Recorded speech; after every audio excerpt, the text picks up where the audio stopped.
Bhashya Dadeshadarane Jai Shri Krishna Chaitanya Prabhu Nityananda Shri Advaita Gadadhara Shri Vasadi Gaur Bhakta Vrinda Hare Krishna Krishna Krishna Hare Hare Hare Rama Rama Rama Hare Hare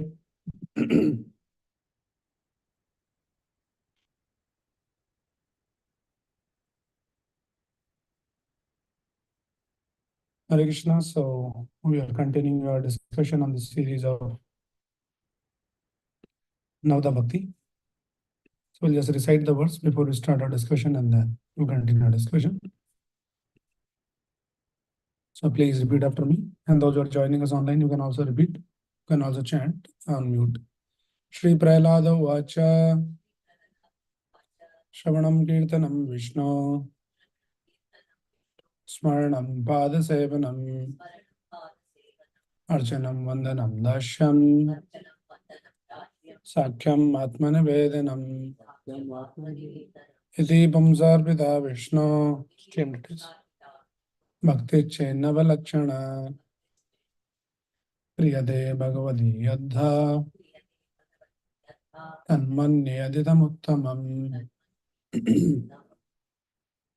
So we have been discussing this Navadha Bhakti, Shravanam Kirtanam Vishnu Smaranam Pada Sevanam. So we covered 4 items, and we are still, last time we were discussing about the Pada Sevanam.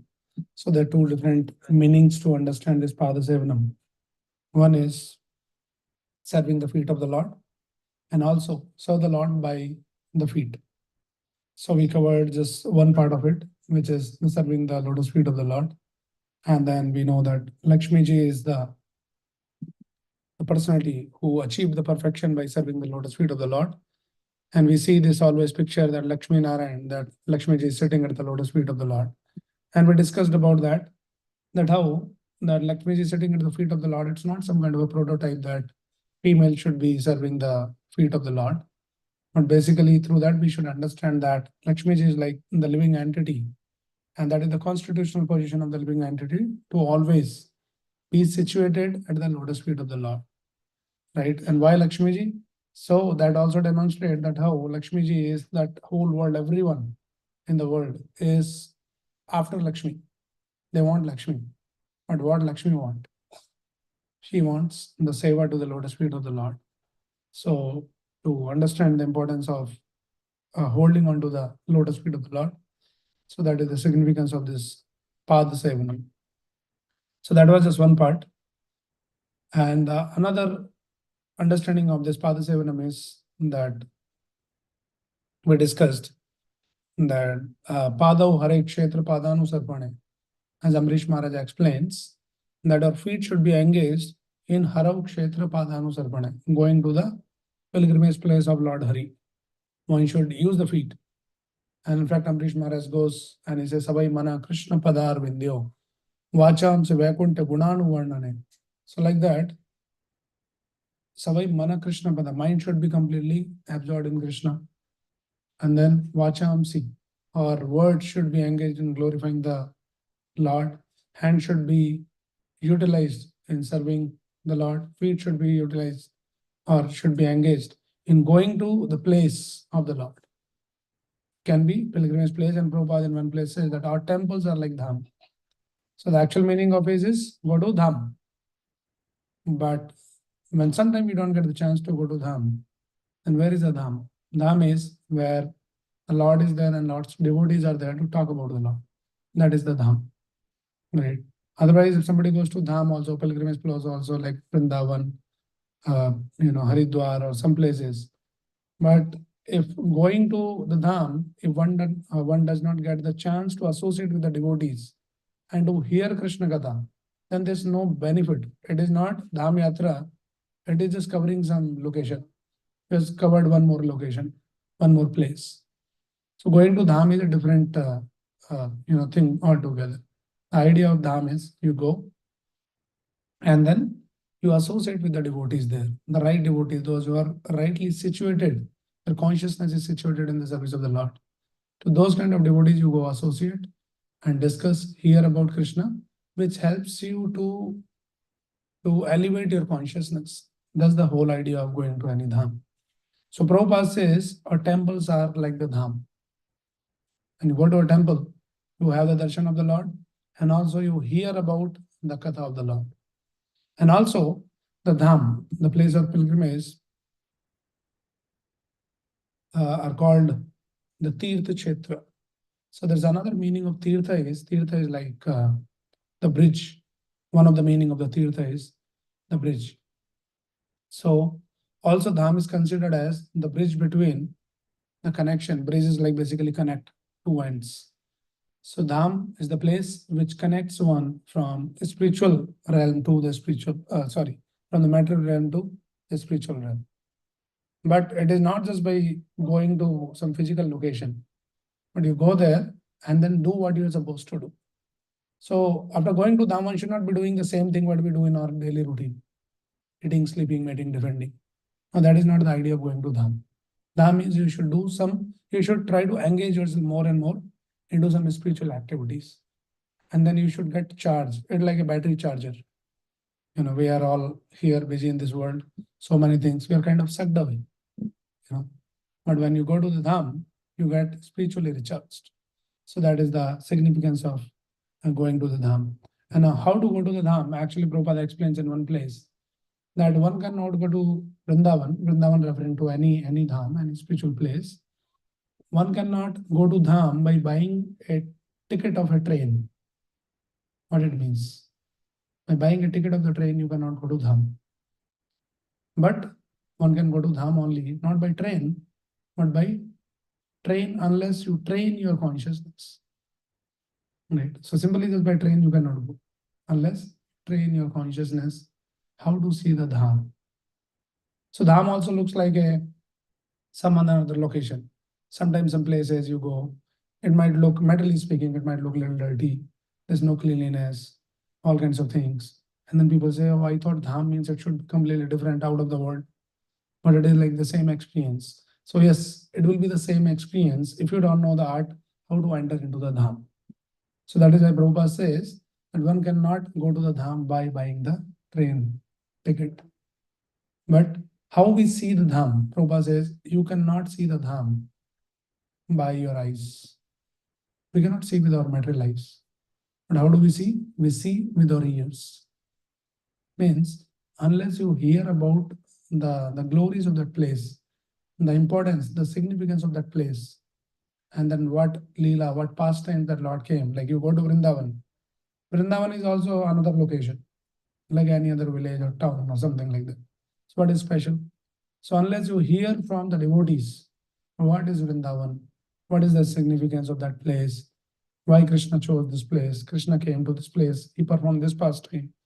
So when you hear all those things, then only you can connect and you can feel the potency. Otherwise, you will just go to that place and then come. And there's no actual benefit. There might be some benefit of going to the place, but you are not entered into the real the potency of the dham. So that is why Prabhupada says, it's not possible to go to the dham or Vrindavan by buying a ticket of a train, unless you train your consciousness. So it is important that how we train, and the training happens through the association of devotees, by reading the scriptures, discussing with the devotees. So like that. Right. And another thing we should understand, that dham is not, though it is the place in this world, but it is not the place of this world. It is in this world, but it is not the place of this world. Like when the scriptures explains, when Krishna comes 5,000 years back, he came. So Krishna is like the king. When king goes out, so king, when he goes out, the entire, entourage walks ahead of the king, and they make all the suitable arrangements for the king to come and to reside or create the comforts. So in the same way, when Krishna comes from his dham, which is originally the Goloka dham, when he comes to this material world, then he brings forth his dham from the spiritual world. So Vrindavan is not a place of this world, but or any other dham or any other Tirtha Kshetra like that. Lord brings actually. And now the beauty is, Lord comes, perform the pastime, and when he goes back, he leaves the place here for others to take the benefit. It's just like a person comes crossing the river. So he came, crossed the river, he brought his own boat. He came, he did his work, and while going, he says, okay, I'm leaving this boat here only. I'll manage to go. So that other people can also use the boat and they can also cross. So that is why I said Tirtha meaning the bridge. So Krishna leave that. That okay, I came, I performed the pastime. Now you use this Tirtha, this Dham, the Kshetra, and then you also cross over this ocean of material existence. So Dham is the place in this world, but it is not the place of this world. Now, another thing actually, one of the Acharya he explains how to see the Dham. We are talking about that you cannot see with your own eyes, material eyes. How to see? There is a qualification. Everything there is a qualification. So when we go to the Dham, what is the necessary qualification to go and see and understand the Dham? So Acharya explains, Vishaya chadiya kave, Shuddha have man, kabe hame heravo, Shri Vrindavan. So he says, when you will see the Vrindavan, not just by going to that physical location, you will be able to see the Vrindavan. But Vishaya chadiya kave, Shuddha have man. Unless your consciousness is purified, unless you give up all the Vishaya means the sense desires, you cannot see Vrindavan. One cannot see Vrindavan. You can be there in that physical location, but still you won't be able to see. And that is how today you go to Vrindavan. There's thousands and thousands of people comes every day. It is overcrowded. But how many of them are really able to see Vrindavan and take the benefit of Vrindavan? Especially fortunately in this modern age of this social media and reels and all that. Most of the people, they're busy with making the reels in the Vrindavan. So they forget the purpose of going to Dham. Right? So unless one is free from all this Vishaya, from all these sense desires, it's practically impossible to see and feel the potential and take the benefit and the advantage of being in the Dham. Right? So we are talking in this section about Pada Sevanam. So serving the lotus feet of the Lord and serving the Lord by your feet, not lotus feet, by your feet. Right? Using your feet to go to the Dham. So people, those who are living in this country in US, we don't have many places like visiting some Dham. That is the facility exclusively for Indians.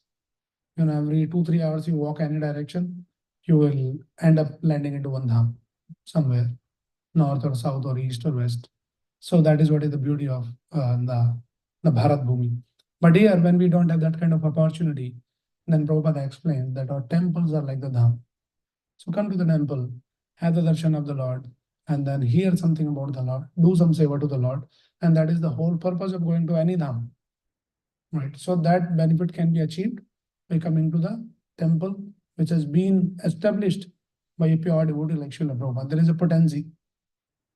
There are many, many temples. But now sometimes people ask the question, what is so special about coming to this Hare Krishna temple only? We can go to any temple. Yes, you can go to any temple. There's nothing to demean or to reduce their potency or something. The point is, you should understand from the scriptures that you go to the place which is authorized and bona fide, the deities which has been called by a pure devotee of the Lord, like Srila Prabhupada, then there is a different potency, and you can experience that potency. When we come, and consistently when we come, we will see the transformation in the heart because of that potency. So deities in the temple, they're called by the devotees. The Lord wants to come, but somebody should be there to invite. Now, who is calling? Pure devotee calls the deities will come. And they'll reside there just to bless everyone. When we come to such places and we hear from such pure devotee like Prabhupada, then there's a real transformation happens in the life. So you get the benefit of being in the Dham just by going to the temple like that. Right. So these are some of the thoughts, and then we can see practically from the life of Srila Prabhupada that how Prabhupada created the Dham wherever he goes. So there is actually this verse comes in the Srimad Bhagavatam, Bhavat Vidha Bhagavadas Tirtha Bhuta Swayam Evo Tirthi Kurvanti Tirthani Swanta Sthena Gadabradaha. So all these Bhagavatas means the great devotees of the Lord, they are actually Tirthi Kurvanti Tirthani. They are like walking Dham. their walking place of pilgrimage, because they carry Krishna in their heart. So wherever they go, that place becomes a dham. And that is why you see in Prabhupada, whenever he established a temple in many places, like in San Francisco, when he established the temple, he gave the name New Jagannath Puri Dham. So people in this country, they don't get the chance to go to Jagannath Puri. So then you go to New Jagannath Puri. Like that, Prabhupada has created, right? And then Prabhupada actually, in Los Angeles, there is a beautiful temple that was the headquarters of the entire ISKCON in the Western world. So this is, Prabhupada called it New Dwarkapuri Dham. So, and then deity's name there is Dwarkadish, Rukmani Dwarkadish. So like that, he called it New Jagannath Puri Dham, New Dwarkapuri Dham. And then Prabhupada actually in West Virginia, Prabhupada established the temple and he called it New Vrindavan. It's very famous temple, beautiful temple. And then like in France, Prabhupada established the temple. Prabhupada called it New Mayapur Dham. So wherever Prabhupada goes, he established the Dham. And it is not just, just to attract the crowds, a marketing strategy. But there is a potency, because a pure devotee can establish a dham. Actually, pure devotee himself is a dham, because he carries. So Prabhupada, comfortably, he was living in Vrindavan, in dham, and he left the dham and he came to this country. So now understanding is that one can take a devotee out of the dham, but you cannot take dham out of the devotee. He carries. So Prabhupada, though he left Vrindavan, but he carries Vrindavan in his heart. And wherever he goes, he establishes another dham like that. Right? So we can take the advantage of such places. And that is what is the Pada Sevanam. So people plan on weekends where to go, this mall, this restaurant, this movie theater, somewhere. Devotees should use their feet to go to the dham, temples, spend some time, hear something about Krishna, and do some seva to Krishna, have darshan, offer the prayers, and like that.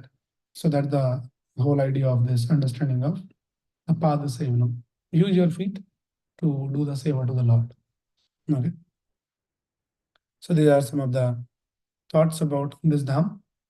And the idea is, when you go to the dham, when you come out from there, you should see the transformation. You should feel the potency. You should feel that energy, that before I went there and after I came from there is a difference. You should feel surcharged. And that is the whole idea. Like, people are so busy in the world, all the same worldly duties. And once in a while, they take the break and they go to some dham yatra.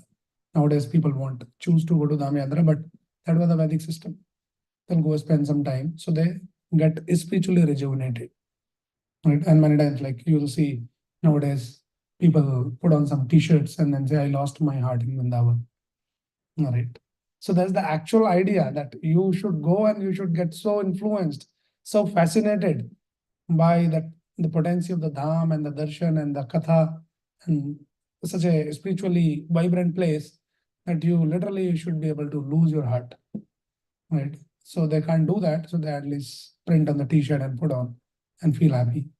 But that's the whole idea, to remind us that what you should be doing. You lost your heart. One devotee was saying that when people say that I lost my heart in Vrindavan, say make sure that you lost your heart to the right person. Right? And that is Krishna. Lose your heart to the Krishna. Otherwise, in the dham also, you might lose your heart to somebody else. Then there is a problem. Right? So we should understand where you lose your heart. So whole idea is we give our heart to Krishna. One devotee went to Vrindavan, and instead of losing his heart to Krishna, he lost his passport. And then he couldn't walk out from the Vrindavan. So he became forced Vrajvasi. Right. So sometimes that is a special mercy of the Lord. So one should be able to see that he lost the passport, he couldn't come. He was like a Westerner. So he became forced Brajvasis. So whole idea is that how we can become the Brajvasi. So it's not about just being in that physical location, but being in that consciousness of Vrindavan. And you can be here in America, living in any city, and still you can be Brajvasi in your consciousness, like Vrindavanvasi. America also you see sometimes Brajvasi, right? Do you see that? You go to any bridge here, under that bridge you will see some Vasis. They are Bridgevasi. So not that Bridgevasi, we have to become Vrindavanvasi. So that is all about developing that consciousness. And that consciousness can be developed only by the association of devotees. Okay, so these are some of the thoughts on this Pada Sevanam. We'll move to the next point and we'll try to cover one more item. Okay, so far we discussed Shravanam, Kirtanam, Smaranam, and Pada Sevanam. So this is Navadha Bhakti we're talking, and the fifth item is, anybody remembers what is the next item? Okay, so Archanam. What is this Archana? Archana is worshipping the deity form of Lord Krishna. It is very, very important aspect, and we're going to cover some very important aspects of this deity worship. So who is the personality who perfected his life by Archana? Prathu Maharaj is the example that he perfected his life by deity worship. Okay, so now let me just give you some controversial, let us take up some controversial aspects of this deity worship and get some better understanding on that what is the deity worship is all about. Murti Puja or Vigraha Seva, and so many ways you can say. All right. So worship of the Archa Vigraha or deity worship we call it. So now there is a difference between the deity and the idol. We should understand, sometimes people don't know and they interchangeably use the vocabulary. So we went to the temple and beautiful idols. There are no idols. There's a difference between the deity and the idols. So it is idol worship or it is ideal worship. It is not idol worship. It is ideal worship. Idols are not meant to be worshipped. They are just for the showcase, for some decoration. Right? So what is the difference between the deity and the idol? Prabhupada gives the example. Prabhupada gives the example of the post box. So the post box or similar any other box which looks like a post box, small red color box, it is not same. If you put your letter into the post box, it will be delivered to the destination. But similarly, looking another box, if you put, nothing happens. Right? What is the difference? Difference is the post box is authorized by the government. So in the same way, this is the difference between the deity and the idol. Another example Prabhupada gives, the currency note or any other ordinary piece of paper. Right? It might be looking same size, same design, same color, something like that. But what is the difference? So difference is this, that the $100 bill is authorized by the government and it has some purchasing power. On the contrary, if you take some small piece of paper, it doesn't get you anything. So that is the difference between the idol worship and the deity worship. So deity is the authorized incarnation of the Lord as per the scriptures. So deity means basically the Lord had descended and Lord comes in that particular form, that the form that you want Lord to be descended. Like you make some deity out of stone, metal or wood or any painting. And then through a process which is given in the scriptures, you invite the Lord in that particular form. And Lord is omnipotent. He can come in any form. And Lord comes there. He resides there on a request, which is done by out of love and devotion. Lord says, okay, I'll come here, I'll stay with you. And then we get the chance to render some service to the Lord. So it is not idol worship, it is deity worship, number one. So we should never use this word idol. It is not idol. It is deity. Or in Sanskrit we call this Vigraha. Vigraha means the personalities. So when we come to the temple, Krishna Balram temple, so it is not Krishna Balram idols. They are Krishna Balram standing personally there.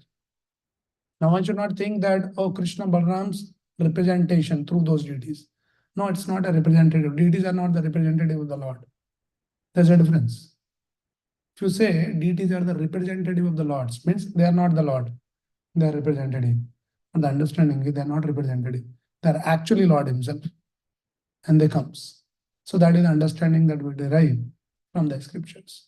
So we should have this conception that when we come to the temple, and that is why when we come to the temple, we are supposed to bow down in front of the Lord, because you see the Lord is right here. When some important person is there, you show your respects. You express your love and devotion by bowing down, offering your prayers, chanting some prayers, and like that. Right? So that is the understanding of this deity worship. Now, why this deity worship is there? Actually, we should understand one thing is that there is a principle of this attraction towards the form. It's a universal principle. Naturally, we get attracted towards any form. Say I tell that, okay, you make the friendship with a person who is not visible anywhere, but I'll give you some description about that person. You might get fascinated a little bit, but you cannot really build a bond with that person. So I say, oh, he's a great man, he's a powerful man, he's very nice. Something will tell you. And you say, oh, yeah, very nice. I'm impressed. I want to become the friend. But actually, you cannot have some intimate connection if you never meet that person. So there is a potency in the form, and we are all conditioned soul. Then naturally, we are all conditioned towards getting attracted toward the form. So it is very easy when there is a form to worship, you can very easily worship the form. Right. And now this form is not any concocted form. Now, one thing we should understand that there is a natural attraction toward the form. Now, one attraction towards one kind of form causes the bondage, and then attraction towards another kind of form causes the liberation.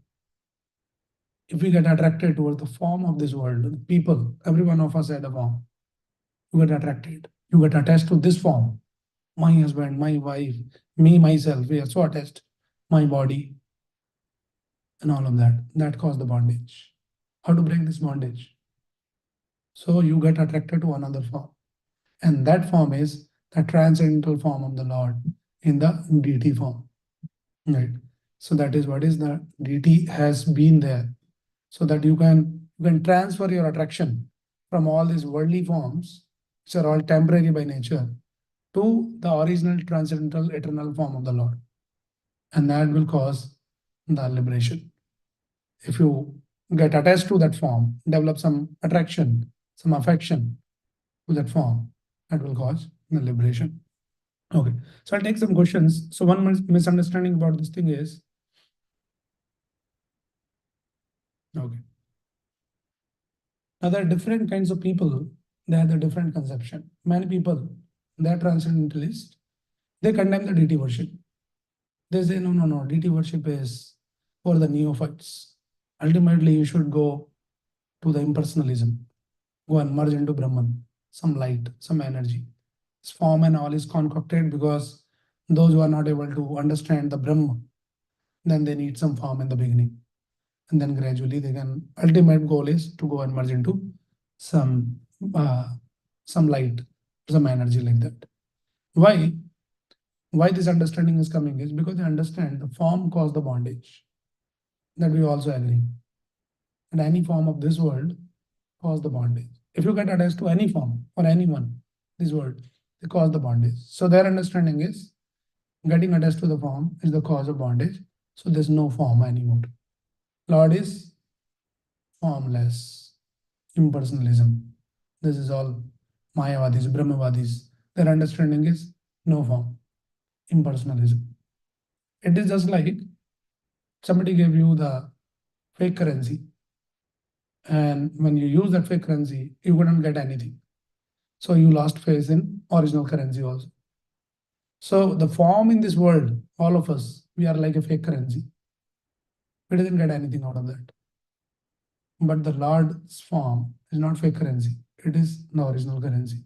So just because you are cheated one time by the fake currency, you should not give up the original currency. So just because of some form you got bondage, it doesn't mean that original form of the Lord also cause the bondage. So this is what is the Mayavadi understanding coming. Okay. Another thing is some intellectual people, the Gyanis, right? So they say that they do a lot of intellectual analysis that how this material form, which is made out of some stone, wood, or metal or something, how it can be God.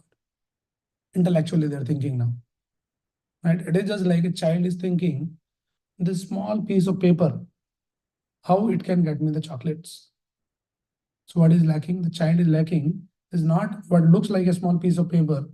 It is authorized by the government, $100 bill, and you can get maybe 100 chocolates.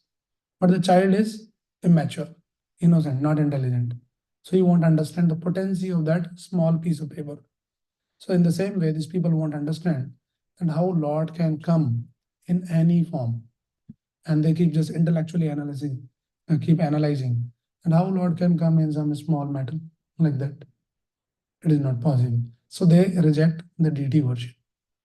Mayavadis impersonally, they reject the deity worship because form caused the bondage. So we don't want any form. So this is the misconception we should understand. So this question was resolved by Krishna in the Bhagavad Gita, 12th chapter.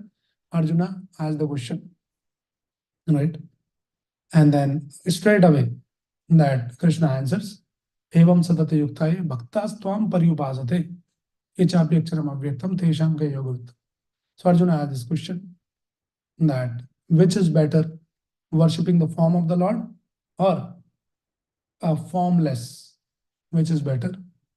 And Krishna straight away he says that one should worship the form of the Lord. And that is the best to worship. That is my opinion. Whose opinion it is? Krishna's opinion. It is not our opinion. Because we are worshipping the form. So we are forming our opinion. No, it is Krishna's opinion. So you can refer to 12.1 and 12.2 in Bhagavad Gita. For more understanding, you can read the purports. Prabhupada explains. So Krishna straight away says that this worship of the form of the Lord is the best worship. On the contrary, those who worship the formless, they'll also attain the perfection. But klesho adhikatarastesham avyakta sakta chedasam avyakta higatar dukkham deyavabdir avapyade. So Krishna says on that path of impersonal worship, there's a lot of trouble on that path. Klesho adhikatarastesham, there are a lot of kleshas. It's not easy path. And is filled with a lot of trouble, dukkha. So if somebody wants to choose that path, you can choose. But it is filled with all the problems. And still, there is a risk of falling down. Once you attain the perfection, again you can fall down. So that is what is Krishna's opinion. So when there is a discussion that, oh, no, deity worship is better or that impersonalism is better, which is better? So we should refer the scriptures. Not like I feel deity worship is better. What you feel, we may feel whatever we want to feel. Nobody is stopping us to feel. But it doesn't have real value or feelings. What is the value is what the scripture says. So we should refer to the scriptures. So this is another misconception. Okay. Now, another argument these people they give is why you are putting the Lord into the form. Because if you put the Lord into some form, Murti, deity, then you are limiting the Lord. Right? Because we all have the form, we are all limited. So if you put the Lord also into the form, then you are limiting the Lord also. Yes? Make sense? What do you think?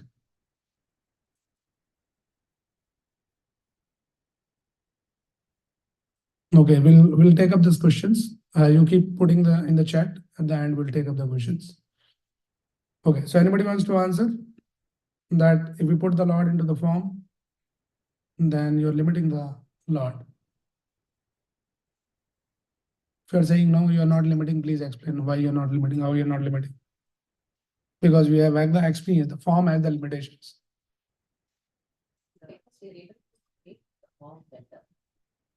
No, that is okay, you can relate, but still it will be limited. We're not talking about, yes.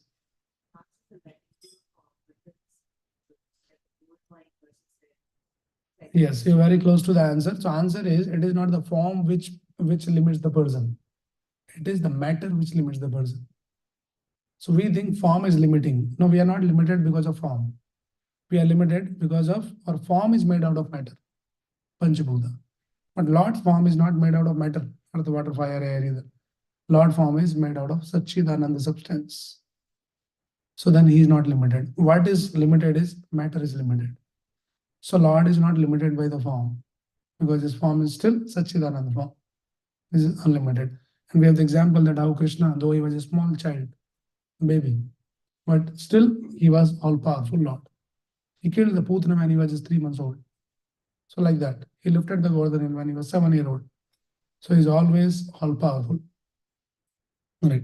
So that is another misconception that comes here. Okay. And another thing is that we should understand that you are limiting the Lord by the form. If he is Lord, he is all powerful, he is unlimited, then his form is also should be unlimited. This kind of argument also comes. So we should understand that that is also Lord's unlimitedness, the feature of his unlimitedness, that he can be unlimited in the limited form. That is what is the power of the Lord. In the limited form, he can be still unlimited. But why he comes in a limited form, there is a reason. It's just like a child, small child walking on the road with the father, and there is an elephant, big size elephant is also walking. And then the child says, I want to touch the head of the elephant. And for the child, it is not possible. Touch, right? But then father takes the child close, and then elephant sits down. And then he can easily touch the head of the elephant. So we are all that small, tiny, child like. Lord is like a big elephant. We cannot touch. He's beyond our access, beyond our limit. But then that Lord decides, okay, I'll sit down. Means I'll come down in the deity form so that you can touch me, you can access me, you can render some service to me. So like that. So these are all some of the conception that we can understand that. Now another last one. There's many more, but I just selectively am talking. Another thing is, if the Murti in the temple, and it is in the temple, if they're Lord themselves, then why they're not able to protect themselves? And we know many stories, right? Some invaders, some looters came and they took away the deity itself. Say, what Lord will give you the protection? He couldn't protect himself. Right? How do you refute? Like in some temples, there's some, it is made out of gold or something like that, very expensive. People comes and they steal away the deity itself. So Lord, who was supposed to protect all of us, he couldn't protect himself. How do you understand this? How do you explain? Any thought, any idea? Those are online. You have any answer? We will make sure, but if you miss out to make sure, then he should make sure that I should not be stolen away.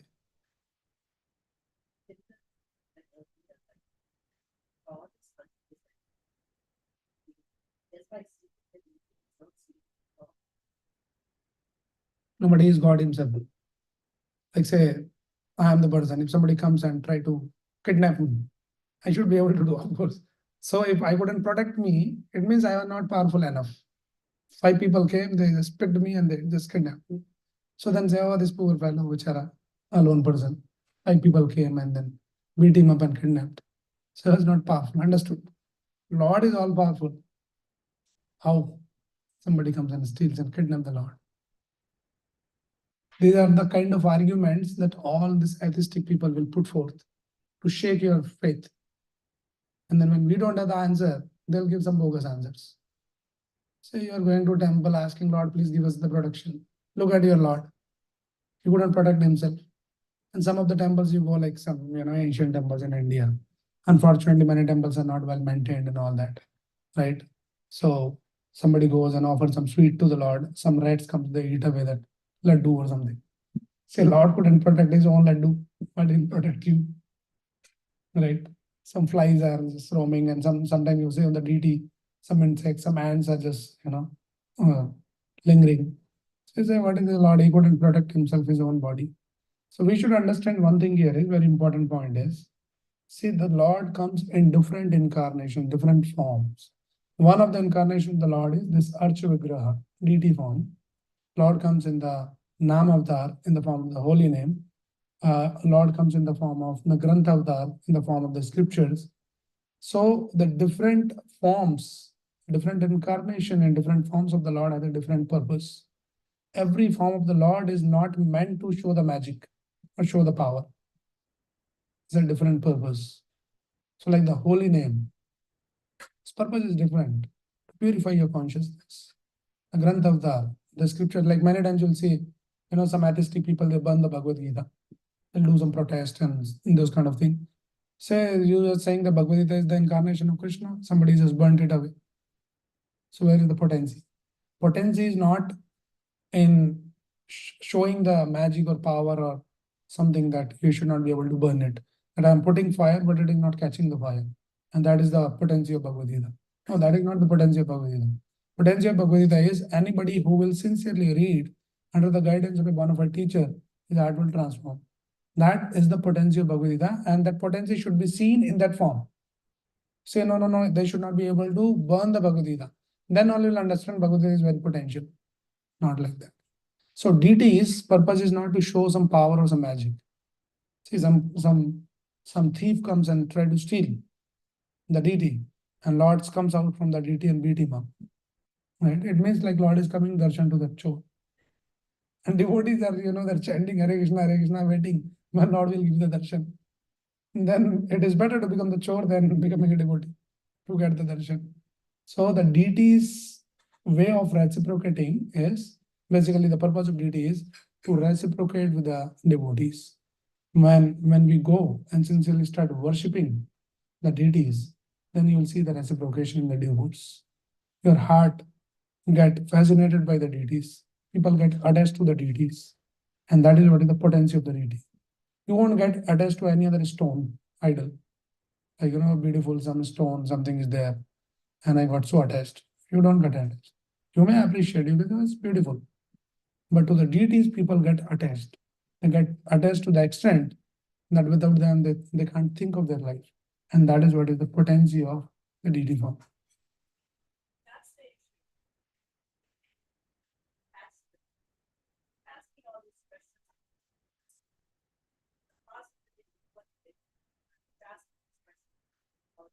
Yeah, so this question is being always asked by all these atheistic band of people. Your question is why we should bother about all those people. Yeah, you cannot bother, but you can bother also. It is all up to you. How? So there's a different mood. So the mood of the acharyas are, they're not just happy doing their own bhakti and happily situated in their connection with the Lord, but also they want to deliver the people, those who are completely ignorant, lost into this material world, and they're coming up with their own, ideas, intellectual feats like that. So they say, why you are in ignorance? I'll answer you. And then they can also be enlightened.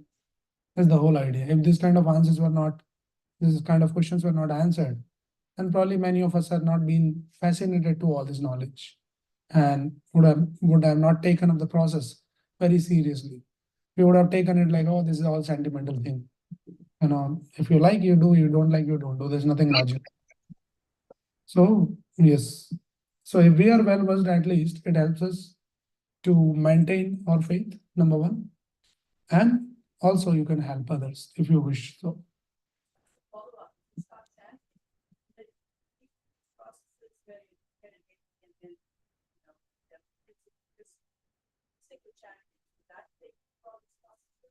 yeah, so as we are discussing this Navadha Bhakti, Shravanam, Kirtanam, Vishnu Smaranam, Padasevanam, Archanam, Vandanam, Dashyam, Sakyam, Atman, all these 9 items, they are actually different ways of doing the seva to the Lord, connecting to the Lord. Now, either you can do all the 9 items, Shravanam, Kirtanam, deity worship, Smaranam and everything, or if you can perfect this one of the item, you can attain the perfection, and that is what we are discussing here. There's examples, Shravanam, and that Parikshit Maharaj attained the perfection just by hearing. He might have not done all other things. This is the example like that. So Prithu Maharaj. But Prabhupada so beautifully actually inserted all these 9 items in our day-to-day life. That you chant, you hear also. You hear about this knowledge also. Then you'll remember something what you hear about the Lord, right? And some little worship also we do at home. It can be as simple as that lighting a lamp in front of the Lord. That comes under deity worship only, right? And that much we can do. Like that, Vandanam is like the prayers. In the next session, we'll be discussing about offering the prayers. We'll understand the whole art and the science of the offering the prayers. Why, whom, and how. We'll understand everything. So, and then at the end, we'll understand that how Prabhupada has so beautifully inculcated all these 9 items into our day-to-day life. If you stick to what Prabhupada taught us, the only thing is that we learn that what Prabhupada taught us, and automatically all the 9 items will be taken care. The question is, it is person to person. Some people like chanting more, some people like kirtan more, some people like deity worship more, or something like that. So if you are naturally, inclined towards one of the items, which is great, There's nothing wrong in that. But so I like to chant more and more. No problem, chant. Somebody says, oh, I like to hear Bhagavad Gita, Bhagavatam and discuss and all of that. That fascinates me. Great. Hear that, understand that, and practice that. So like that, the whole idea is how we can get perfected by one of the items or all of the items. That's the point. Okay. So any other question or any other thought, anybody?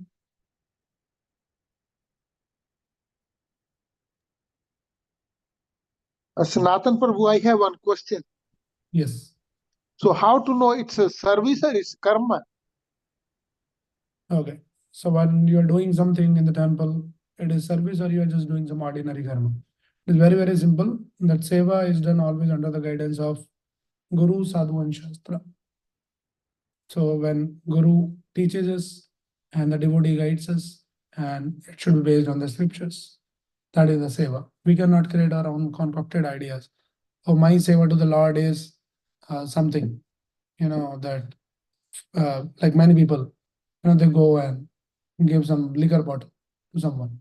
Say this poor guy, very addicted, he will die. So I just did my part, my seva. I don't want to die like, him to get killed like that.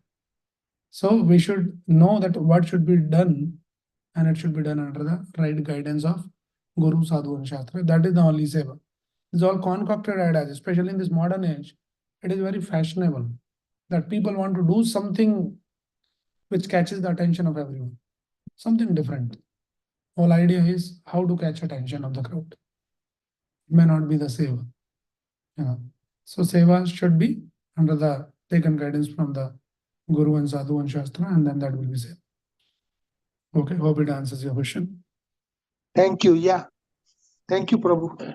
I don't know. Yeah, I see that. See, a lot of people, I want to sing, I want to do this, I want to do that, especially Western mentalities. And that's what it is authorized, and there's nothing wrong. We can have the desire to serve the Lord in a particular way. Say somebody says, I want to do the seva by, singing some kirtan for the Lord. There's nothing wrong in expressing your desire. If you have some ability and you want to use that ability, then you express. And if it is authorized by Guru, Sadhu, Shastra, then do that, no problem. Somebody is a good painter, somebody is like, say, plays the flute, says, can I play the flute in the kirtan? That will be my seva. So if it is authorized, if it is sanctioned, say, yeah, play. And that is your seva. Somebody says, I want to cook for the Lord. Cook, no problem. But it should be authorized. Somebody says, I want to cook the meat for the Lord. Lord Krishna should taste chicken also sometime. No, you can have the desire. Some ignorant person can have the desire. But take the sanction. But Guru, Sadhu, and Shastra, they allow to do that. If they say yes, Shastra is saying yes, you can offer, then offer. They say no, then you cannot offer. Then that is not the seva. So many times people say, like traditionally, conventionally, some people in India, when they drink, before they're drinking, they do something. And they're like offering to the Lord. Now, Lord is accepting your some drops? It's concocted. That is not the seva. So this concoction, mental concoction, is condemned in the scriptures. That is why it should be always under the guidance of the Manava teachers. Otherwise, people just, they feel happy, oh, I did something. My part. Some Kali Mata, some this Mata, some little one drop for her also. Not like that. That is not the way. If it is authorized in the scripture, then it is okay. Okay, so there is a question here. How can we differentiate deity and idols? Yeah. So as I said, deities are basically, we invite the Lord, and who can invite the Lord? Only one qualified person can invite the Lord. And who is that qualified person? One who is a pure devotee of the Lord, they invite the Lord. So any deity which is established by the great devotees of the Lord, they are actually deities, otherwise it remains the idols. And when I say that, invited by the great acharyas or great saintly people, it can be done in their line, in their parampara, like their followers also can do, as per their teachings, as per their instructions. And that is also seen as a deity. Okay. So this is about the deity worship. There's many more things can be said here. So one thing is, how do we see the deities? One important point. When you come to the temple and when we have the darshan of the Lord, so do you really see that it is not some stone statue or something, but it is Lord himself? How do you see? So that eyes can be seen through the scriptures. This is called Shastra Chakshu. So we may not be able to see, or it doesn't look like, he's Bhagwan or something like that. But then we understand from the scriptures. When Lord comes in that particular form, what you made the form, and there is a process in the scriptures which is called Prana Pradishta. And then through that process of Prana Pradishta, you invoke the life, the Lord into that. And then Lord decides to stay there. So that is how we can see. So without materialized, probably we cannot see. Sometimes people, out of immaturity, might see, if it is Krishna, then he should do this for me. Then only I'll see that he is Krishna. Otherwise, he is stone. No, that is not the way to see the Lord. We see the Lord by the eyes of the scriptures. Right? So these are not the idols, but they are actually the form of the Lord, beautiful form of the Lord, and we can meditate on the Lord. And then the descriptions are given, the Srimad Bhagavatam, so many other literatures. And when you come in the form, when you come in the temple, when you look at the form of the Lord, and how you should look, how you should meditate on that form. And when you are not in the temple, still you can meditate on the form of the Lord. Varha Pidam Natavarvapu, Karnayor Karnikaram, Vibradvasa Kanaka Kapisham, Vajantim Chamalam. So Randran Venur, Adar Sudiyor, Apurian Gopa Vrinde, Vrindaranyam, Sapadaramnam, Pravishat Gita Kirti. Sometimes people say, oh, no, people, you guys have just, made some idol as per what you like. Why Krishna is standing like this?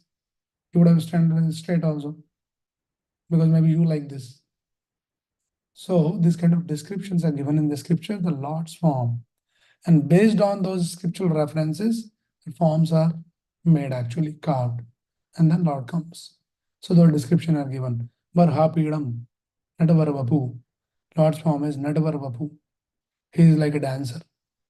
So Krishna is always in the dancing form. He doesn't walk straight. He keeps dancing on. That is what the description of Krishna in the scriptures. And then Varha Pidam. And he put the peacock feather in his Kanaka Kapisham. And then his clothes are like the kanak means the gold, yellowish, golden color, yellowish. That is why Krishna put generally the yellow dhoti, like that. So all this kind of description, Vedum Konandam Arvinda Dalaya Daksham, Barhavadam Samasitam Mud Sundarangam. Krishna is Vedum Konandam. He holds the Vedum, or the flute. Somebody might say that why only flute? Krishna would have got some guitar also. He'll look more cool. That is not the way that you come up with your own concocted ideas. What the scripture tells us. Krishna is eternally holding the flute. That is Krishna's this thing. So like that. So we should read the scriptures, understand, learn that, and then you can meditate on the deity form. When you come to the temple, have the darshan of the Lord, and then when darshan, there is a way to have the darshan of the Lord. So we should learn all of those things. Temple is not like we just come and walk in there simply and do something. There is a way. As soon as we enter into the temple, it is like you are entering into the house and the palace of the Lord. Right? And then you show, and the Lord is not ordinary person, he's a great person. So you show your respects when you go to some big man. So you show your respects by whatever way. So there is a way to show the respect by bowing down in front of the Lord. That is why as soon as we come in the temple, you bow down in front of the Lord. That you say that, Lord, I accept that you are great and I am insignificant, and I am bowing down in that mood of surrenderance. Take your shelter. And that is how first thing we should do. And then we get up, and then that is when we have the darshan of the Lord. And darshan also, there is a way how to have the darshan. It is explained in the scriptures that darshan should begin from the lotus feet of the Lord. One should not see directly at the face of the Lord. First look at the feet of the Lord, and then gradually just rise up. And then finally you see the lotus face of the Lord. And also very carefully you can have the darshan. Means you can take the note of each and every detail, what kind of dress, what kind of jewelry, what kind of garland, which flower, and so many other details. And that is how you can absorb your consciousness while having the darshan of the Lord. Otherwise, you miss out the whole thing. Many times people they come in the temple, and when they walk in front of the altar, they'll be looking around what is there. And they miss out the seeing Lord only. They see everything else. but they don't see Krishna only because they are not trained that how to see the Krishna. So that is the way to have the darshan of the Lord. Okay. So that is how, by very carefully, very attentively having the darshan of the Lord, meditating on the form of the deity form. When you see Krishna Balaram, and then you can meditate on that. When you are not seeing them physically, still you can meditate. You can chant their name. And by doing this activity, one can develop attachment for the Lord. And then automatically there's a remembrance. That's the whole idea. Your heart should be captured by that form. And that is why there is a tradition you see that earlier in the Vedic times, that the small kids, they're given some Krishna doll or something like that. The small kids, they'll be just keep playing. Some of the kids, you will see them, they keep holding some small toy Krishna, and when they eat, they'll talk to Krishna. Krishna, you also eat, you also sleep with me. They're small kids, so in that innocence they get attached to that form, which is a good form. Otherwise they'll be attached to some Mickey Mouse, some other mouse, I don't know what, and all different, but it is a form. Somewhere they had to get attached. So either thinking of some Mickey Mouse or some cat or something, better to get attached to Krishna. That is better. So that was the whole science behind all of those things.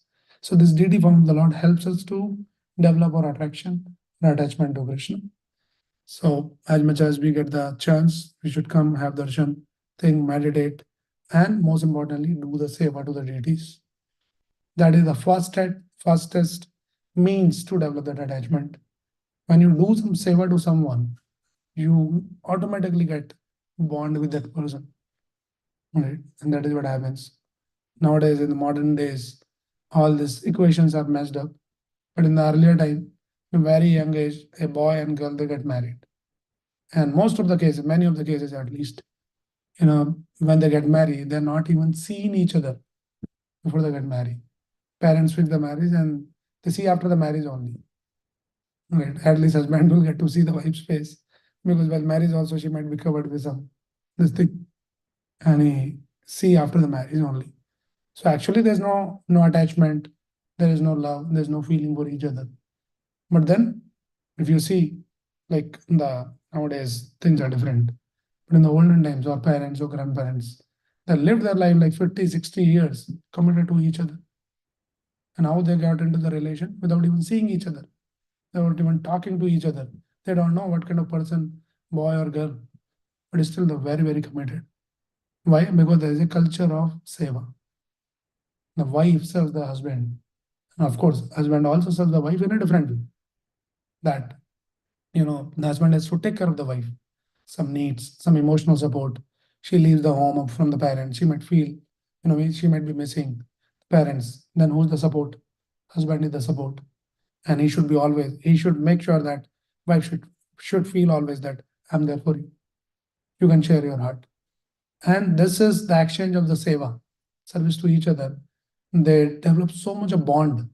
They cannot think their life without each other.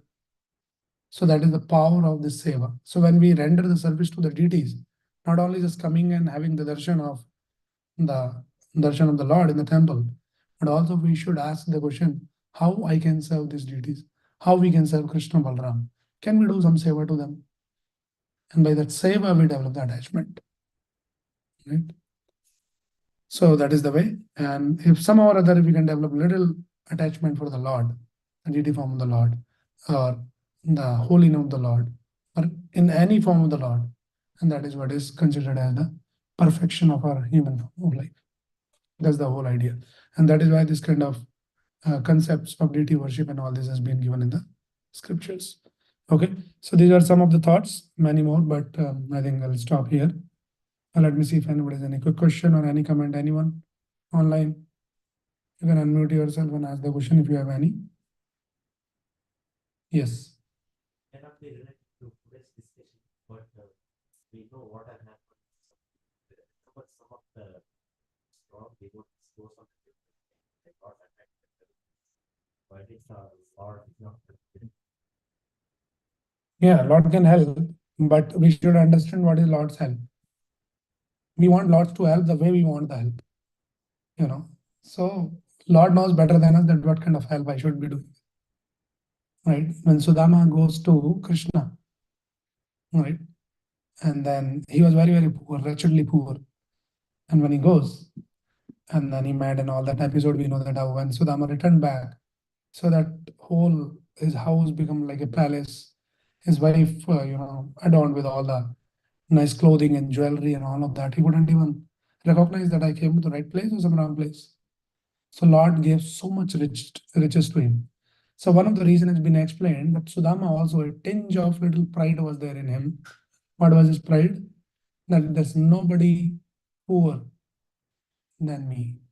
So there is a pride in that also. That is the conditioned nature. Everywhere you can take the pride. Like slightest opportunity you get, suddenly there's a pride comes. That no one poorer than me in the world. He says, okay, I don't like this pride. I'll take away your the wretchedness. Your poverty, I'll take away.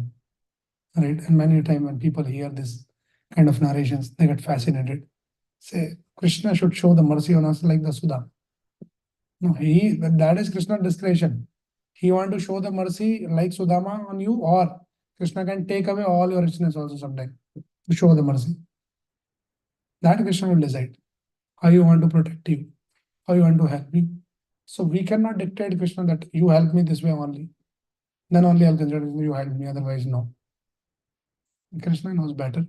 So when such episodes happen that somebody attacked on a devotee was killed or something like that.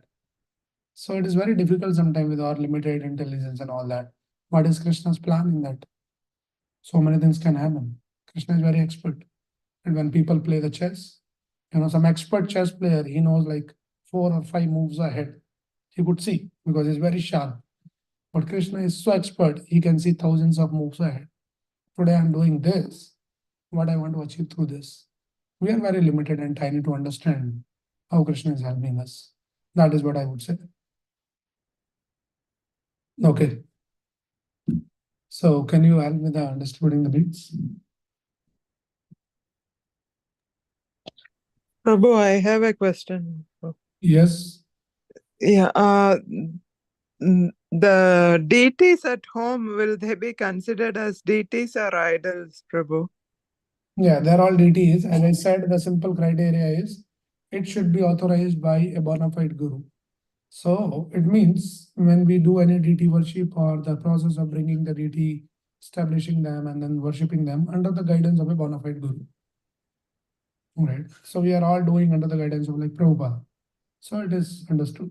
And there are the deities, there the Lord. Lord is accepting our seva there.